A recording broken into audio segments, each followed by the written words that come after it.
दोस्तों हाजिर एक होर वीडियो रिपोर्ट लैके चैनल रितेश लखी अनप्लग्ड उत्ते मेरी 2 पार्ट दी सीरीज़ दा ये दूसरा पार्ट है। पहले पार्ट विच मैं जिले हुशियारपुर दे कुछ गैंग ते गैंगस्टर जिन्हां दे पिछे सियासी पुश्त पनाही सी, खास तौर ते निशान शाना एक अजिहा गैंगस्टर सी, एक अजिहा बदमाश सी जिस दे होर 5 भरा सी जिन्हां विचों 4 एक्टिवली अंडरवर्ल्ड ते क्राइम दीआं गतियां विच इनवॉल्व रहे। इन्हां दा किवें झगड़ा गर्दीवाल दे प्रदीप सिंह नाल पैंदा है ते प्रदीप सहोता ਵੱਲੋਂ गोली मारती जाती है निशान शाने नूं, जिस तो कुछ ही दिन बाद निशान शाने दे जिहड़े भरा सन उन्हां वल्लों एक बदला लो कार्रवाई हुंदी है। हालांकि प्रदीप के पिता कुलदीप की लाश जिहड़ी है कंडी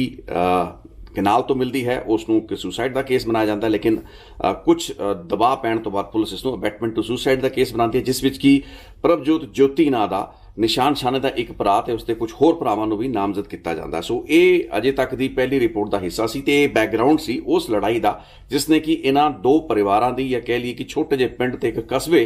ते 2 लोगों की लड़ाई तो एक वड्डी गैंग वॉर दे विच तब्दील होना सी। इस घटना तो बाद यानी कि कुलदीप के मारे जाने तो बाद ते निशान शाना तो पहले ही खैर मारा गया होंदा है, गिरफ्तारियां ते धरपकड़ का सिलसिला शुरू होंदा है। प्रभजोत ज्योति नूं भी गिरफ्तार कर लिया जाता है ते प्रदीप होना नूं भी गिरफ्तार कर लिया जाता है। प्रदीप ते उसके चाचे वगैरह अमरीक सिंह वगैरह नूं भी जेलों के विच रखिया जाता है। ये मन्निया जाता है कि प्रदीप सिंह जदों जेल दे विच जांदा है तां हुशियारपुर जेलों के विच या इस पे आस पास के जिहड़े होर जेलों में उसनूं रहण दा मौका मिलता है, उत्थे उसकी मुलाकात गैंगस्टरां दे नाल हुंदी है। हुण कल दी रिपोर्ट विच मैं जिक्र कीता सी कि चनप्रीत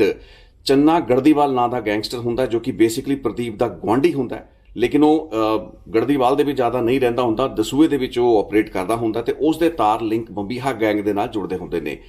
चनप्रीत सिंह चन्ना गढ़दीवाल जिहड़ा हुंदा है उस दा कनैक्शन हुंदा है दिलप्रीत बाबे हुणां दे नाल ते जेलों के जदों प्रदीप पहुंचता है जेल दे विच वो लैंड करता है, उस वक्त उसनूं चनप्रीत चन्ना पॉसिबली चनप्रीत चन्ना के जरिए ही उसकी सांझ पैंदी है, उसकी यारी दोस्ती पैंदी है। दिलप्रीत टाहा एक गैंगस्टर जो कि इस वक्त जेल दे विच है, शायद बठिंडा जेल दे विच इस वक्त उसकी लोकेशन दसी जाती है, उसके नाल दिलप्रीत टाहा बंबीहा गैंग लकी पटियाल ते होर हरविंदर रिंदे वर्गे गैंगस्टर के नाल काम कर चुका हुंदा है। हुण मैं कुछ तस्वीरां तुहाडे नाल जिहड़ियां सांझियां करांगा वो प्रदीप सिंह दियां जेल दे अंदर दियां तस्वीरां ने, जिस विच कि प्रदीप सिंह नूं तुसीं दिलप्रीत बाबे दे नाल भी देख सकते हो ते दिलप्रीत बाबे तो इलावा विक्की गौंडर दे नाल जिहड़ियां तस्वीरां आम रही ने प्रदीप दियां। हालांकि प्रदीप का कोई अजिहा अपराधिक बैकग्राउंड नहीं सी, ऑर्गेनाइज्ड क्राइम दे विचों नहीं सी, लेकिन वो जिहड़ी घटना सी जिस कारण कि जट सोसाइटी की जमीन नूं लैके रौला पिया, उस तो बाद निशान शाने दे नाल उसकी तलखी हुंदी है, झगड़ा हुंदा है, निशान शाने दा कतल उसके हत्थों हो जाता है। उस तो बाद जदों जेलों में पहुंच चुके हुंदे ने, दुश्मनियां वध चुकियां हुंदियां, उसके पिता नूं कथित तौर पर इन्हां गैंगस्टरां निशान शाने दे भरावां वल्लों ही एलिमीनेट करवाया जा चुका हुंदा तां प्रदीप नूं अंडरवर्ल्ड तो सपोर्ट की लोड़ पैंदी है ते चनप्रीत चन्ना गढ़दीवाल उसकी मदद भी करता है। इस दौरान उसकी सांझ उसकी नेड़ता विक्की गौंडर के नाल भी हुंदी है। तस्वीर मैं कल भी अपनी रिपोर्ट में दिखाई सी ते तुहानूं दोबारा भी दिखा रहे हैं। विक्की गौंडर के नाल जिहड़ियां तस्वीरां प्रदीप सिंह दियां सन ते चनप्रीत चन्ना गढ़दीवाल भी इन्हां तस्वीरां दे विच हर तस्वीर दे विच ही नज़र आउंदा है। इस दे नाल ही एक तस्वीर अजिही भी है जिस तस्वीर दे विच दिलप्रीत टाहा ते दिलप्रीत बाबे जिस दे नाल प्रदीप दी चंगी सांझ पई ते पॉसिबली चन्ना गढ़दीवाल दे थ्रू ही ये जिहड़ी कॉम्बीनेशन है जिहड़ा आपस दा गठजोड़ ये संभव हो पाया। इन्हां तकरीबन 3-4 सालां दे विच प्रदीप दा भी एक चंगा अंडरवर्ल्ड दे विच खास करके बंबीहा गैंग दे नाल एक नैटवर्क बन चुका हुंदा है ते 2017 आउंदियां स्थिति आ जाती है कि जदों दिलप्रीत बाबा हुशियारपुर जेल तो फरार हुंदा है। तुहानूं दस दईए दिलप्रीत बाबे नूं पहलां फड़ लिया गया सी, जेलों दे विच ओह लंडे हरीके या हरविंदर रिंदे दे नाल रहा, ਇੱਥੇ ही इन्हां दी जिहड़ी सांझ पई भी, लेकिन कुछ समय बाद दिलप्रीत टाहा हुशियारपुर जेल तो फरार होने दे विच कामयाब हुंदा है ते जेल तो फरार होने तो बाद होरों काम करदा है परमीश वर्मे उत्ते उसने हमला किया फिरौती के चक्कर दे विच। लेकिन उस दौर दे विच 2017 का साल जदों आउंदा है एक जानलेवा हमला चंडीगढ़ दे विच कीता जांदा है, चंडीगढ़ के सैक्टर 38 का गुरुद्वारा। ये पहला अजिहा हमला सी जो कि डॉक्यूमेंट होया एक वीडियो की शक्ल दे विच। ये वीडियो मैं अपने इस यूट्यूब चैनल के उत्ते तुहानूं नहीं दिखा सकता, ग्राफिक वीडियो इस दे विच शरेआम जिहड़ी गोलीबारी है दिलप्रीत बाबे ते रिंदे वल्लों, हरविंदर रिंदे का पहला डॉक्यूमेंटेड क्राइम सी जिस कारण कि वो चर्चा दे विच भी आया। हालांकि इस दौर के आस पास उन्होंने परमीश वर्मे उत्ते गोलियां चलाईयां, लेकिन मन्निया जाता कि प्रदीप के पिता की जिहड़ी कथित आत्म हत्या अबैटमेंट टू सुसाइड का केस या ये मन्निया जाना कि शाने ते उसके भरावां ने उसका कतल जिहड़ा उसके पिता का कराया है, इस चीज़ का बदला दिलप्रीत टाहा दिलप्रीत बाबा लैंदा है ਜੇਲ੍ਹ ਤੋਂ ਜਾਂਦਾ ਹੈ। ਹਾਲਾਂਕਿ ਬਾਅਦ ਦੇ ਵਿੱਚ ਇਹ ਕਿਹਾ ਗਿਆ ਕਿ ਇਹ ਇੱਕ ਸੁਪਾਰੀ ਕਿਲਿੰਗ ਹੈ, ਕੰਟਰੈਕਟ ਦੇ ਉੱਤੇ ਕੀਤਾ ਗਿਆ ਗੁਨਾਹ ਸੀ ਦਿਲਪ੍ਰੀਤ ਬਾਬੇ ਦਾ। ਲੇਕਿਨ ਅਸਲ ਦੇ ਵਿੱਚ ਫੈਕਟ ਇਹ ਸੀ ਕਿ ਦਿਲਪ੍ਰੀਤ ਬਾਬੇ ਨੇ ਪ੍ਰਦੀਪ ਦੇ ਨਾਲ ਉਸਦੀ ਜਿਹੜੀ ਸਾਂਝ ਜੇਲ੍ਹਾਂ ਦੇ ਵਿੱਚ ਪਈ, ਉਸ ਤੋਂ ਬਾਅਦ ਇੱਕ ਬਦਲੇ ਦੇ ਰੂਪ ਵਿੱਚ ਜਿਹੜਾ ਸਰਪੰਚ ਸੀ ਸਤਨਾਮ ਬਿੱਟੂ ਸਰਪੰਚ, ਜੋ ਕਿ ਬੇਸਿਕਲੀ ਉਸ ਕੇਸ ਦੇ ਵਿੱਚ ਇੱਕ ਗਵਾਹ ਵੀ ਸੀ, ਕਿਉਂਕਿ ਜਦੋਂ ਨਿਸ਼ਾਨ ਸ਼ਾਨੇ ਨੂੰ ਮਾਰਿਆ ਗਿਆ ਹੁੰਦਾ ਮੌਕੇ ਵਾਰਦਾਤ ਦੇ ਉੱਤੇ ਸਤਨਾਮ ਬਿੱਟੂ ਸਰਪੰਚ ਬੇਸ਼ੱਕ ਮੌਜੂਦ ਨਹੀਂ ਹੁੰਦਾ, ਲੇਕਿਨ ਉਸ ਕੇਸ ਦੇ ਵਿੱਚ ਹਸਪਤਾਲ ਨਿਸ਼ਾਨ ਸ਼ਾਨੇ ਨੂੰ 2013 ਦੇ ਉਸ ਦਿਨ ਉਹੀ ਲਗਾਇਆ ਹੁੰਦਾ ਤੇ ਇਸ ਕੇਸ ਦੇ ਵਿੱਚ ਉਹ ਮੇਨ ਕੰਪਲੇਨੈਂਟ ਤੇ ਵਿਟਨੈਸ ਹੁੰਦਾ ਹੈ। ਸਤਨਾਮ ਬਿੱਟੂ ਸਰਪੰਚ ਉੱਤੇ ਦਬਾਅ ਇਹ ਵੀ ਪਾਇਆ ਜਾ ਰਿਹਾ ਹੁੰਦਾ ਹੈ ਕਿਉਂਕਿ ਤੂੰ ਮੌਕੇ ਵਾਰਦਾਤ ਤੇ ਮੌਜੂਦ ਨਹੀਂ ਸੀ, ਇਸ ਵਾਸਤੇ ਤੂੰ ਇਹ ਗਵਾਹੀ ਨਹੀਂ ਦੇਂਗਾ ਤਾਂ ਇਥੋਂ ਮੁੱਕਰੇਗਾ, ਜਿਸ ਤੋਂ ਕਿ ਸਤਨਾਮ ਬਿੱਟੂ ਪਿੱਛੇ ਨਹੀਂ ਹਟਦਾ, ਕਿਉਂਕਿ ਉਸਦਾ ਭਰਾ ਹੁੰਦਾ ਹੈ ਨਿਸ਼ਾਨ ਸ਼ਾਨਾ। ਉਸਨੇ ਅਦਾਲਤ ਦੇ ਵਿੱਚ ਕੁਝ ਦਿਨ ਬਾਅਦ ਆਪਣੀ ਇੱਕ ਬੜੀ ਮਹੱਤਵਪੂਰਨ ਗਵਾਹੀ ਦੇਣੀ ਹੁੰਦੀ ਹੈ, ਲੇਕਿਨ ਇਸੇ ਸਮੇਂ ਉਸ ਨੂੰ ਸੈਕਟਰ 38 ਚੰਡੀਗੜ੍ਹ ਦੇ ਗੁਰਦੁਆਰੇ, ਜਿੱਥੇ ਕਿ ਇੱਕ ਪਰਿਵਾਰਕ ਫੰਕਸ਼ਨ ਦੇ ਵਿੱਚ ਹਿੱਸਾ ਲੈਣ ਲਈ ਸਤਨਾਮ ਬਿੱਟੂ ਗਿਆ ਹੁੰਦਾ ਹੈ, ਉੱਥੋਂ ਬਾਹਰ ਬੁਲਾ ਲਿਆ ਜਾਂਦਾ ਹੈ। ਇਸ ਦੇ ਵਿੱਚ ਵੀ ਇੱਕ ਸੈਟਅਪ ਦੱਸਿਆ ਜਾਂਦਾ ਹੈ, ਮੰਨਿਆ ਜਾਂਦਾ ਹੈ ਕਿ ਉਸ ਦਾ ਇੱਕ ਡਰਾਈਵਰ ਸੀ ਜਿਸਨੇ ਕਾਲ ਕਰਕੇ ਸਤਨਾਮ ਬਿੱਟੂ ਨੂੰ ਗੁਰਦੁਆਰੇ ਤੋਂ ਚੱਲਦੇ ਹੋਏ ਫੰਕਸ਼ਨ ਚੋਂ ਬਾਹਰ ਬੁਲਾਇਆ। ਫੋਨ ਦੇ ਉੱਤੇ ਫੋਨ ਸੁਣਦਾ ਹੀ ਸਤਨਾਮ ਬਿੱਟੂ ਗੁਰਦੁਆਰੇ ਤੋਂ ਬਾਹਰ ਆ ਜਾਂਦਾ ਹੈ ਤੇ ਬਾਹਰ ਪਹੁੰਚਦੇ ਹੀ ਉੱਥੇ ਦਿਲਪ੍ਰੀਤ ਟਾਹਾਂ, ਹਰਵਿੰਦਰ ਰਿੰਦਾ ਤੇ ਮਨਜੀਤ ਜਿਹੜਾ ਹੈ ਉਹ ਤਿਆਰ ਖੜੇ ਹੁੰਦੇ ਨੇ, ਜਿਸ ਤੋਂ ਬਾਅਦ ਕਿ ਆਪਣੀ ਇੱਕ ਬੰਦੂਕ ਦੇ ਨਾਲ, ਸ਼ਾਟਗਨ ਦੇ ਨਾਲ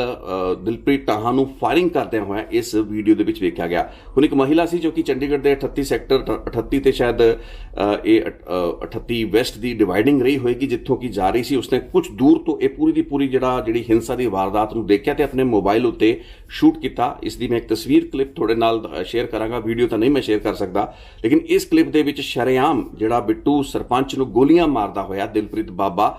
ਦੇਖਿਆ ਜਾਂਦਾ ਤੇ ਉਸ ਦੀਆਂ ਟੰਗਾਂ ਦੇ ਉੱਤੇ ਤੇਜ਼ਧਾਰ ਹਥਿਆਰਾਂ ਨਾਲ ਹਰਵਿੰਦਰ ਰਿੰਦਾ ਹਮਲਾ ਕਰਦਾ ਹੋਇਆ ਵੇਖਿਆ ਗਿਆ। ਸੋ ਇੱਕ ਵਾਇਲੈਂਟ ਐਕਟੀਵਿਟੀ ਸੀ ਜਿਸ ਵਿੱਚ ਕਿ ਤਕਰੀਬਨ 7 ਗੋਲੀਆਂ ਜਿਹੜੀਆਂ ਸੀ ਉਹ ਬਿੱਟੂ ਸਰਪੰਚ ਨੂੰ, ਸਤਨਾਮ ਸਰਪੰਚ ਜੋ ਕਿ ਚਸ਼ਮਦੀਦ ਸੀ, ਕੰਪਲੇਨੈਂਟ ਸੀ ਨਿਸ਼ਾਨ ਸ਼ਾਨੇ ਦੇ ਮਰਡਰ ਕੇਸ ਦੇ ਵਿੱਚ ਪ੍ਰਦੀਪ ਦੇ ਖਿਲਾਫ। ਪ੍ਰਦੀਪ ਇਸ ਵਕਤ ਤੱਕ ਜੇਲ੍ਹ ਵਿੱਚ ਹੀ ਮੰਨਿਆ ਗਿਆ, ਜਾਂ ਸ਼ਾਇਦ ਉਸਦੀ ਹੋ ਸਕਦਾ ਉਸ ਵਕਤ ਤੱਕ ਬੇਲ ਹੋ ਗਈ ਹੋਵੇ, ਲੇਕਿਨ ਪੋਸੀਬਲੀ ਉਹ ਜੇਲ੍ਹ ਦੇ ਵਿੱਚ ਸੀ। ਲੇਕਿਨ ਜੇਲ੍ਹ ਦੇ ਬਾਹਰ ਉਸ ਦੀ ਪਿਤਾ ਦੇ ਕਥਿਤ ਆਤਮ ਹੱਤਿਆ ਜਾਂ ਫਿਰ ਉਸ ਦੇ ਖਿਲਾਫ ਜਿਹੜਾ ਮੁਕੱਦਮਾ ਸੀ ਉਸ ਨੂੰ ਕਮਜ਼ੋਰ ਕਰਨ ਲਈ ਜਿਹੜਾ ਹਮਲਾ ਕੀਤਾ ਉਹ ਪੰਜਾਬ ਦੇ ਮੰਨੇ ਪਰਮੰਨੇ ਗੈਂਗਸਟਰਾਂ ਨੇ ਕੀਤਾ। ਦਿਲਪ੍ਰੀਤ ਟਾਹਾਂ, ਹਰਵਿੰਦਰ ਰਿੰਦਾ, ਇਸ ਤੋਂ ਪਹਿਲਾਂ ਹਰਵਿੰਦਰ ਰਿੰਦਾ ਤੇ ਦਿਲਪ੍ਰੀਤ ਟਾਹਾਂ ਨੂੰ ਉਸ ਤਰੀਕੇ ਦੇ ਨਾਲ ਨਹੀਂ ਵੇਖਿਆ ਗਿਆ ਸੀ, ਲੇਕਿਨ ਦਿਨ ਦਹਾੜੇ ਚੰਡੀਗੜ੍ਹ ਦੇ ਵਿੱਚ ਇਸ ਵਾਰਦਾਤ ਨੂੰ ਅੰਜਾਮ ਦੇਣ ਤੋਂ ਬਾਅਦ ਇੱਕ ਵੱਖਰੀ ਉਹਨਾਂ ਦੀ ਕ੍ਰਾਈਮ ਪ੍ਰੋਫਾਈਲ ਬਣੀ, ਜਿਸ ਤੋਂ ਬਾਅਦ ਕਿ ਲੋਕਾਂ ਦਾ ਧਿਆਨ ਹਰਵਿੰਦਰ ਰਿੰਦਾ ਉੱਤੇ ਗਿਆ। ਮੈਂ ਪਹਿਲਾਂ ਵੀ ਕਈ ਵੀਡੀਓ ਵਿੱਚ ਜ਼ਿਕਰ ਕੀਤਾ ਕਿ ਮਹਾਰਾਸ਼ਟਰ ਦੇ ਨੰਦੇੜ ਇਲਾਕੇ ਦੇ ਵਿੱਚ ਜ਼ਿਆਦਾ ਐਕਟਿਵ ਰਿਹਾ। ਇਸ ਪਾਸੇ ਪੰਜਾਬ ਵਾਲੇ ਪਾਸੇ ਉਸਦੇ ਜਿਹੜੇ ਕ੍ਰਾਈਮ ਦੀ ਲਿਸਟ ਸੀ ਜਾਂ ਜਿਹੜੀ ਸੂਚੀ ਸੀ ਉਹ 2017-18 ਤੋਂ ਪਹਿਲਾਂ ਐਡੀ ਲੰਮੀ ਚੌੜੀ ਨਹੀਂ ਸੀ, ਲੇਕਿਨ ਇਸ ਵਾਰਦਾਤ ਜੋ ਕਿ ਡਾਕੂਮੈਂਟ ਹੋਈ, ਜੋ ਕਿ ਵੀਡੀਓਗ੍ਰਾਫ ਹੋਈ, ਜਿਸ ਦੀਆਂ ਤਸਵੀਰਾਂ, ਵੀਡੀਓਜ਼ ਉਸ ਵਕਤ ਚਰਚਾਵਾਂ ਦੇ ਵਿੱਚ, ਸੁਰਖੀਆਂ ਦੇ ਵਿੱਚ ਰਹੀਆਂ, ਉਹਨਾਂ ਨੇ ਪਹਿਲਾ ਅਜਿਹਾ ਇੱਕ ਸਬੂਤ ਏਜੰਸੀ ਦੇ ਹੱਥ ਦਿੱਤਾ ਜਿਸ ਤੋਂ ਪਤਾ ਲੱਗਾ ਕਿ ਹਰਵਿੰਦਰ ਰਿੰਦਾ ਮਹਾਰਾਸ਼ਟਰ ਦੇ ਨੰਦੇੜ ਦੇ ਇਲਾਕੇ ਤੋਂ ਇਲਾਵਾ ਹੁਣ ਪੰਜਾਬ ਤੇ ਚੰਡੀਗੜ੍ਹ ਦੇ ਏਰੀਆ ਦੇ ਵਿੱਚ ਵੀ ਐਕਟਿਵ ਹੈ। ਐਨੀਵੇਜ਼ ਇਸ ਵਾਰਦਾਤ ਦੇ ਵਿੱਚ ਸਤਨਾਮ ਬਿੱਟੂ ਸਰਪੰਚ ਦੀ ਮੌਤ ਹੋ ਜਾਂਦੀ ਹੈ ਤੇ ਇਹ ਦੂਸਰਾ ਪੜਾਅ ਹੁੰਦਾ ਹੈ ਨਿਸ਼ਾਨ ਸ਼ਾਨੇ ਦੇ ਪਰਿਵਾਰ ਦਾ। ਨਿਸ਼ਾਨ ਸ਼ਾਨੇ ਤੋਂ 4 ਸਾਲ ਬਾਅਦ ਬਿੱਟੂ ਸਰਪੰਚ ਨੂੰ ਮਾਰਤਾ ਜਾਂਦਾ ਹੈ ਤੇ ਇਸ ਵਕਤ ਜੰਗ ਸਿੰਘ ਬਹਾਦਰ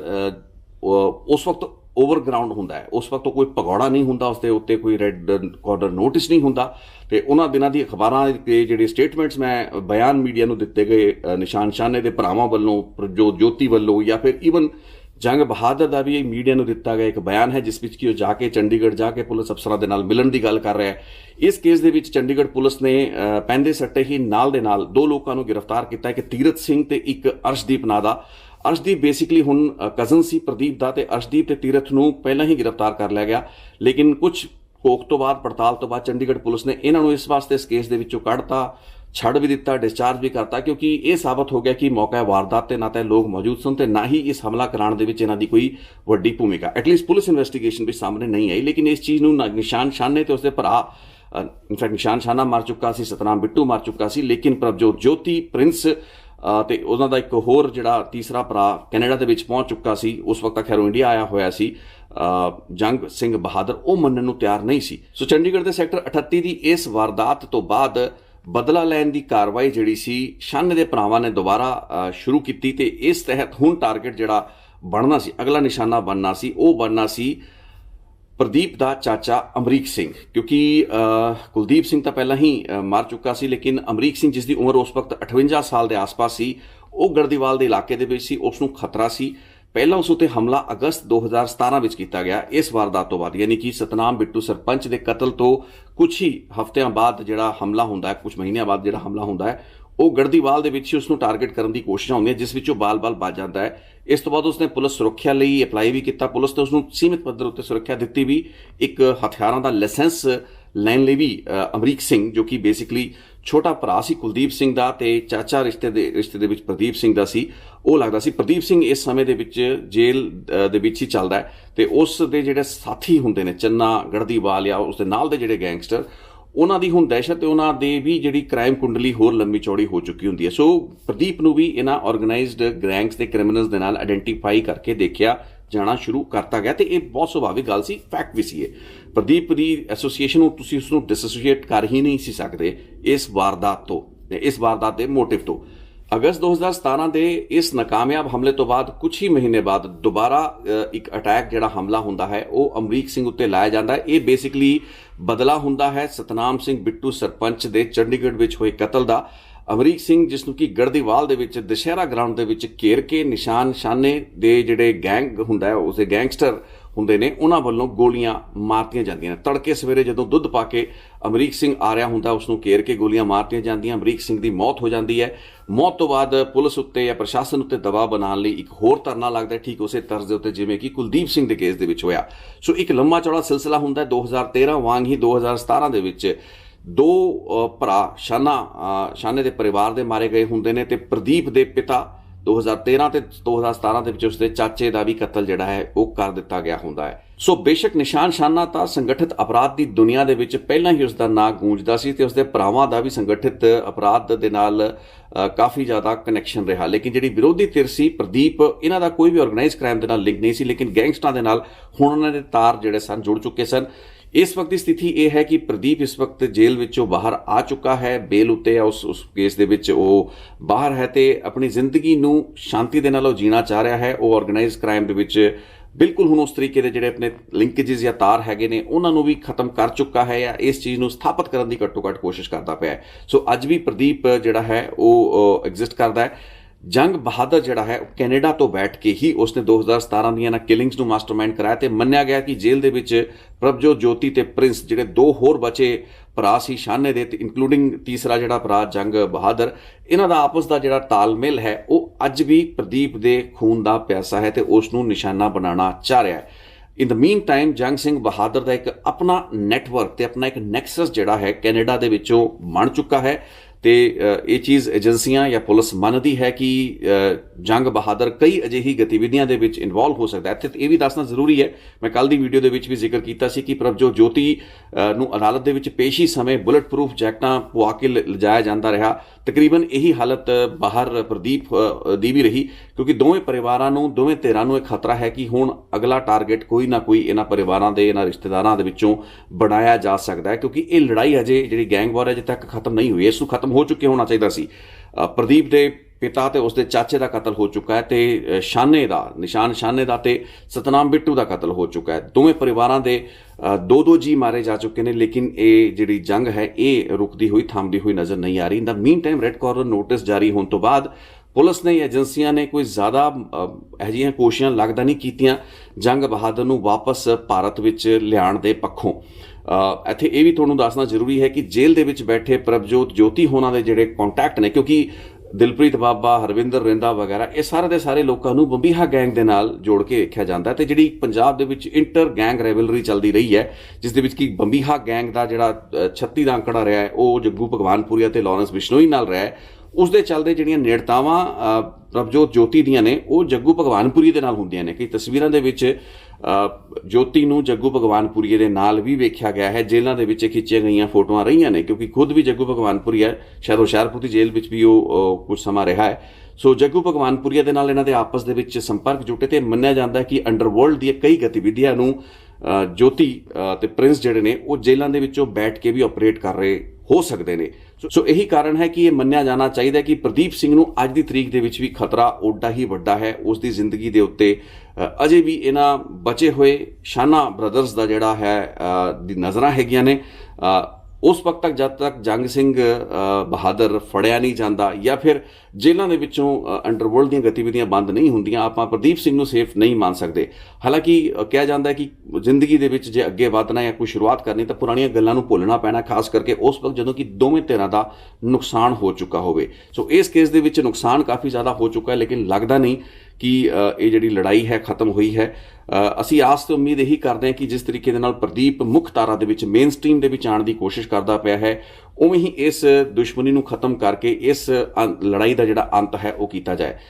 ਇੱਕ ਹੋਰ ਜਿਹੜੀ ਅਪਡੇਟ, ਮਹੱਤਵਪੂਰਨ ਅਪਡੇਟ ਰਹੀ ਪਿਛਲੇ ਸਾਲ ਦੀ ਹੀ ਇਹ ਗੱਲਬਾਤ ਦੱਸੀ ਜਾਂਦੀ ਹੈ ਕਿ ਚੰਨਪ੍ਰੀਤ ਸਿੰਘ ਚੰਨਾ ਗੜਦੀਵਾਲ ਜਿਹੜਾ ਸੀ, ਉਹ ਕਿਉਂਕਿ ਜੇਲ੍ਹ ਦੇ ਵਿੱਚ ਬਾਅਦ ਵਿੱਚ ਉਸ ਨੂੰ ਵੀ ਅਰੈਸਟ ਕਰ ਲਿਆ ਗਿਆ ਸੀ, ਤੇ ਚੰਨਾ ਗੜਦੀਵਾਲ ਦੇ ਨਾਲ ਜੁੜਿਆ ਹੋਇਆ ਸਭ ਤੋਂ ਇੱਕ ਮਹੱਤਵਪੂਰਨ ਜਿਹੜਾ ਪੱਖ, ਦੋ ਚੀਜ਼ਾਂ ਇਸ ਰਿਪੋਰਟ ਵਿੱਚ ਦੱਸਦੀਆਂ ਬਾਕੀ ਬਚੀਆਂ ਨੇ। ਇੱਕ ਤਾਂ ਚੰਨਾ ਗੜਦੀਵਾਲ ਜੋ ਕਿ ਬੇਸਿਕ ਲਿੰਕ ਰਿਹਾ ਹੋ ਸਕਦਾ ਹੈ ਪ੍ਰਦੀਪ ਦਾ, ਦਿਲਪ੍ਰੀਤ ਬਾਬੇ ਤੇ ਹੋਰ ਵਿੱਕੀ ਗੌਂਡਰ ਵਰਗੇ ਲੋਕਾਂ ਦੇ ਨਾਲ ਮੁਲਾਕਾਤ ਕਰਾਉਣ ਦਾ। ਉਹ ਨਾਭੇ ਜੇਲ੍ਹ ਬ੍ਰੇਕ ਜਿਹੜੀ ਨਵੰਬਰ 2016 ਦੇ ਵਿੱਚ ਹੋਈ, ਉਸ ਦਾ ਇੱਕ ਮੇਨ ਸਾਜ਼ਿਸ਼ ਘਾੜਾ ਵੀ ਸੀ ਤੇ ਉਸ ਦੇ ਵਿੱਚ ਉਸ ਦਾ ਮੇਨ ਰੋਲ ਵੀ ਸੀ, ਕਿਉਂਕਿ ਵਿੱਕੀ ਗੌਂਡਰ ਨੂੰ ਨਾਭੇ ਜੇਲ੍ਹ ਤੋਂ ਹਰਵਿੰਦਰ ਮਿੰਟੂ ਤੇ ਹੋਰ ਕ੍ਰਿਮੀਨਲਸ ਦੇ ਨਾਲ 5 ਲੋਕਾਂ ਜਾਂ 6 ਲੋਕਾਂ ਨੂੰ ਇਹਨਾਂ ਨੇ ਨਾਭੇ ਦੀ ਜੇਲ੍ਹ ਦੇ ਵਿੱਚ ਇੱਕ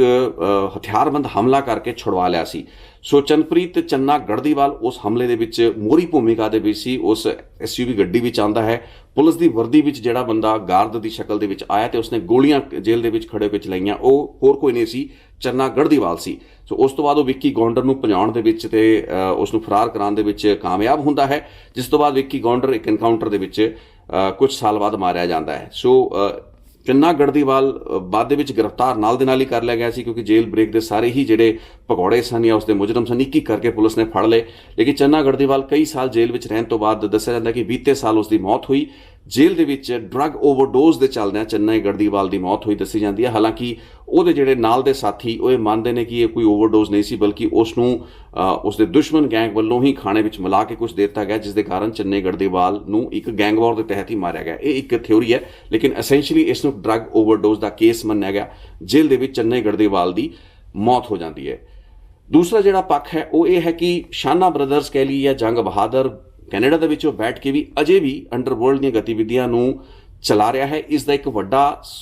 ਜਿਹੜਾ ਸਬੂਤ ਸੀ ਉਹ ਪਿਛਲੇ ਸਾਲ ਜਨਵਰੀ ਦੇ ਵਿੱਚ ਮਿਲਦਾ ਹੈ। ਮੈਂ ਆਪਣੀ ਕੁਝ ਹਫ਼ਤੇ ਪਹਿਲਾਂ ਦੀ, ਕੁਝ ਮਹੀਨੇ ਪਹਿਲਾਂ ਦੀ ਰਾਦਰ ਰਿਪੋਰਟ ਜਿਹੜੀ ਕਿ ਕੁਲਜੀਤ ਟੱਟ ਉੱਤੇ, ਜੋ ਕਿ ਗੜਦੀਵਾਲ ਦੇ ਇਲਾਕੇ ਤੋਂ ਹੀ ਸਨ, ਉਹਨਾਂ ਨੂੰ ਕਿਸ ਤਰੀਕੇ ਦੇ ਨਾਲ ਇੱਕ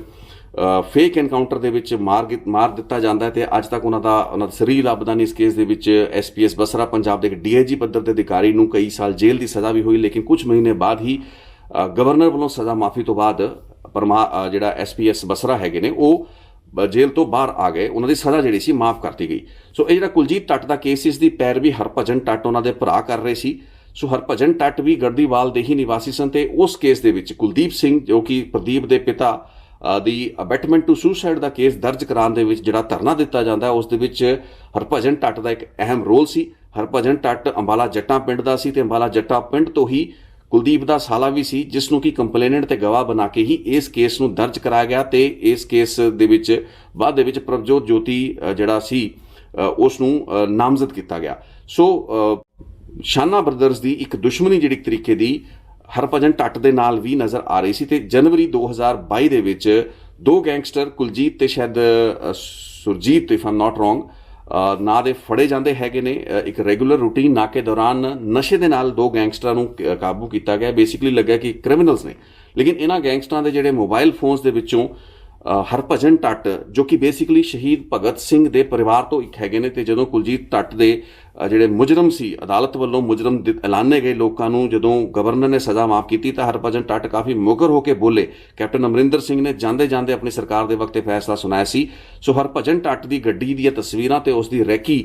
ਇਹ ਗੈਂਗਸਟਰ ਕਰਦੇ ਪਏ ਸੀ ਤੇ ਮੰਨਿਆ ਇਹ ਗਿਆ ਕਿ ਜੰਗ ਬਹਾਦਰ ਕੈਨੇਡਾ ਤੋਂ ਬੈਠ ਕੇ ਹਰਭਜਨ ਟੱਟ ਨੂੰ ਵੀ ਨਿਸ਼ਾਨਾ ਬਣਾਉਣਾ ਚਾਹੁੰਦਾ ਸੀ, ਕਿਉਂਕਿ ਹਰਭਜਨ ਟੱਟ ਨੇ ਹੀ ਕੁਲਦੀਪ ਸਿੰਘ ਦਾ ਜਿਹੜਾ ਕੇਸ ਸੀ ਉਸ ਦੀ ਪੈਰਵੀ ਕੀਤੀ ਸੀ, ਪਿੰਡ ਵਾਲਿਆਂ ਦੇ ਨਾਲ ਲਾ ਕੇ ਧਰਨੇ ਲਵਾਏ ਸੀ ਤੇ ਉਹਨਾਂ ਕੇਸਾਂ ਦੇ ਵਿੱਚ ਸ਼ਾਨਾ ਬੰਧੂਆਂ ਨੂੰ ਨਾਮਜ਼ਦ ਕਰਵਾਇਆ ਸੀ। ਸੋ ਹਰਭਜਨ ਟੱਟ ਨੇ ਔਨ ਰਿਕਾਰਡ ਮੀਡੀਆ ਦੇ ਵਿੱਚ ਆ ਕੇ ਗੱਲ ਕਹੀ ਹੈ ਕਿ ਜੰਗ ਬਹਾਦਰ ਜੋ ਕਿ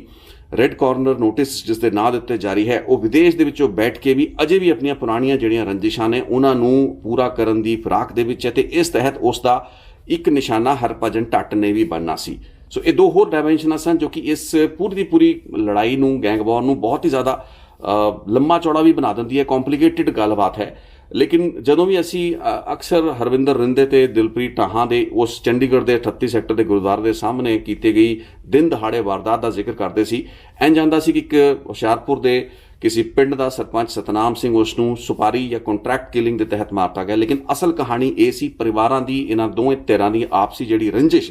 2013 ਤੋਂ ਪਹਿਲਾਂ ਦੇ ਸਾਲਾਂ ਤੋਂ ਤੁਰੀ ਆ ਰਹੀ ਹੈ, ਉਹ 2017 ਦੇ ਵਿੱਚ ਆ ਕੇ ਹੋਰ ਖੂਨੀ ਹੋ ਗਈ ਤੇ ਇਸ ਤੋਂ ਬਾਅਦ ਵੀ ਕਈ ਹੱਤਿਆਵਾਂ ਨੂੰ ਹੋਰ ਕਰਨ ਦਾ ਮਨਸੂਬਾ ਲਈ ਜੰਗ ਸਿੰਘ ਬਹਾਦਰ ਅਜੇ ਵੀ ਕੈਨੇਡਾ ਤੋਂ ਆਪਰੇਟ ਕਰਦਾ ਪਿਆ ਹੈ ਤੇ ਉਸ ਦੀ ਟਾਰਗੇਟ ਲਿਸਟ ਦੇ ਉੱਤੇ ਅਜੇ ਵੀ ਕਈ ਲੋਕ ਹੈਗੇ ਨੇ। ਸੋ ਲੈਟ ਅਸ ਹੋਪ ਕਿ ਭਾਰਤ ਦੀ ਸਰਕਾਰ, ਭਾਰਤ ਦੀਆਂ ਏਜੰਸੀਆਂ, ਪੰਜਾਬ ਪੁਲਿਸ ਇਸ ਰੈੱਡ ਕਾਰਨਰ ਨੋਟਿਸ ਦੇ ਕ੍ਰਿਮੀਨਲ ਨੂੰ ਛੇਤੀ ਹੀ